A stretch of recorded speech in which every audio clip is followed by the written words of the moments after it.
The year is 1916. On the French side of the English Channel, World War I, known then as the Great War, is consuming lives by the thousands, the tens of thousands by the day and the week. Back on the English side of the English Channel, standing on a quiet train platform, a young man, nearly 18 years old, is standing and looking at a bookstall's books. Many years later, that young man, C.S. Lewis, writing in the book Surprised by Joy, will describe what happened. I and one porter had the long timbered platform of Leatherhead Station to ourselves. It was getting just dark enough for the smoke of an engine to glow red on the underside with the reflection of the furnace. The hills beyond the Dorking Valley were of a blue so intense as to be nearly violet, and the sky was green with frost. My ears tingled with the cold. The glorious weekend of reading was before me. Turning to the bookstall, I picked out an everyman edition in a dirty jacket, Fantastes, A Fairy Romance, George MacDonald. Then the train came in. I can still remember the voice of the porter calling out the village names, Saxon and sweet as a nut. Bookham, Effingham, Horsley Train. That evening I began to read my new book. As he read, both that night on the train and later, he came across a passage like this one. They who believe in the influences of the stars over the fates of men are, in feeling at least, nearer the truth than they who regard the heavenly bodies as related to them merely by a common obedience to an external law. All that man sees has to do with man. Worlds cannot be without an intermundane relationship. The community of the center of all creation suggests an interradiating connection and dependence of the parts. Else a grander idea is conceivable than that which is already embodied.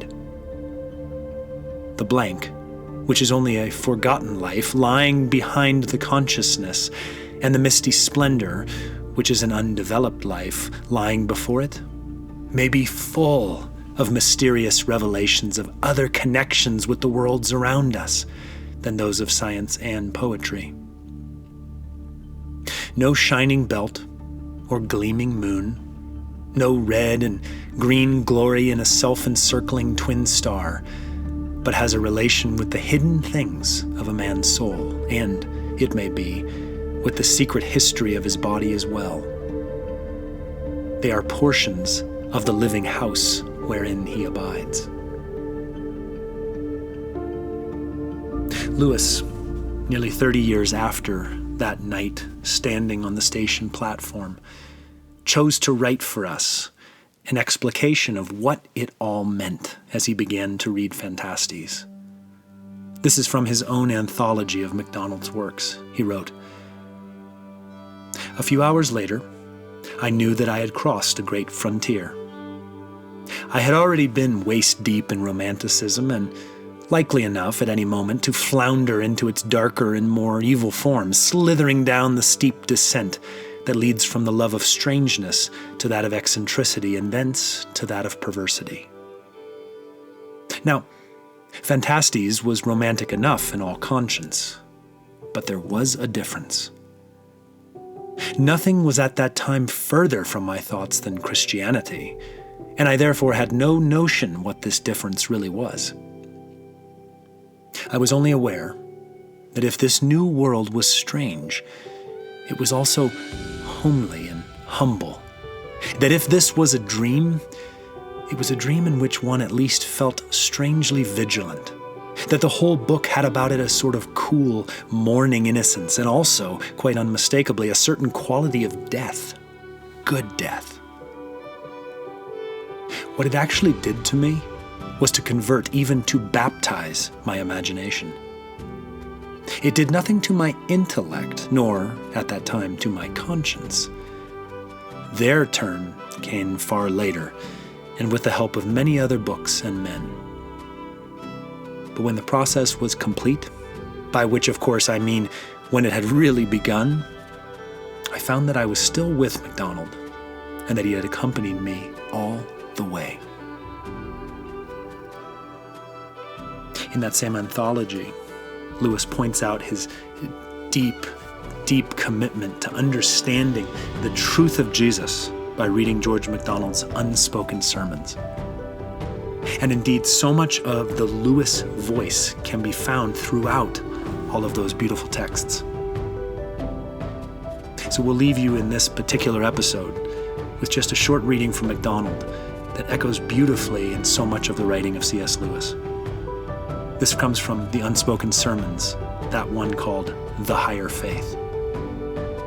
MacDonald writes, "There is more hid in Christ than we shall ever learn, here or there either. But they that begin first to inquire will soonest be gladdened with revelation, and with them he will be best pleased. For the slowness of his disciples troubled him of old. To say that we must wait for the other world, to know the mind of him who came to this world to give himself to us, seems to me the foolishness of a worldly and lazy spirit. The Son of God is the teacher of men, giving to them of his Spirit, that Spirit which manifests the deep things of God, being to a man the mind of Christ. The great heresy of the church of the present day is unbelief in this Spirit. The mass of the church does not believe that the Spirit has a revelation for every man individually, a revelation as different from the revelation of the Bible as the food in the moment of passing into living brain and nerve differs from the bread and meat.